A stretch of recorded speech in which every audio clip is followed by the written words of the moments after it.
Mercy. That was the job of the Old Testament priesthood. The priests in the Aaronic priesthood were intended to be mediators of God's mercy toward sinners. Now, when we get to the New Testament, and we see that there is a priesthood in Jerusalem, but at this point, it's not the Aaronic priesthood. These guys, they get the job of high priest because they can pay for it. They pay Rome for the privilege of being high priest, which at that point in history was no longer simply a religious post. It was also very much a political post. And basically, Rome just wanted the high priest to keep the peace amongst this people group in Judea. Now, we know, of course, that Caiaphas and the other priests, they've come to hate Jesus.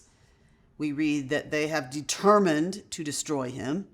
And so they're trying to come up with some charges against him that will stick, that Rome might actually want to put him to death for. And so they come up with the idea, okay, we'll say that Jesus is leading people towards some kind of insurrection, and that will give us cause to hand him over to the Romans to put him to death. At this point in the story, the night before he's crucified, Jesus comes to stand before Caiaphas. And it's an amazing scene if you think about it. Here is Caiaphas, the high priest. And of course, the high priest of the Old Testament was always intended to be a shadow of a greater high priest to come, whom we know is Jesus himself. So you can almost picture the scene. Here is the shadow standing before the substance. Jerusalem's high priest standing before our great high priest for all time. And when Jesus comes before Caiaphas, Caiaphas makes a statement. It's one of those things that you realize he doesn't even realize everything that he is saying. We read it in John chapter 11, in verse 49. It says, "But one of them, Caiaphas, who was high priest that year, said to them, 'You know nothing at all, nor do you understand that it is better for you that one man should die for the people, not that the whole nation should perish.'"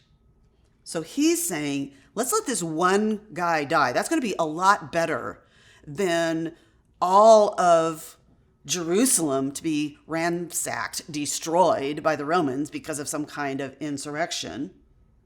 But of course, he doesn't realize what he's saying when he's saying that one man should die for the people, because that is exactly what is about to happen in the crucifixion of Jesus. One man is going to die for all who will put their faith and trust in him.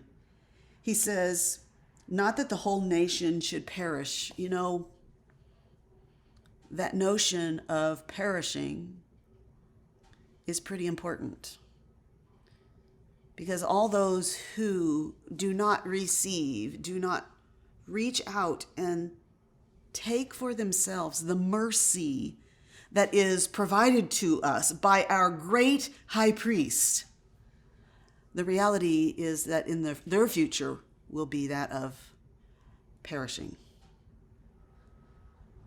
Are you in need of mercy? You know, Caiaphas never saw his need for mercy at all.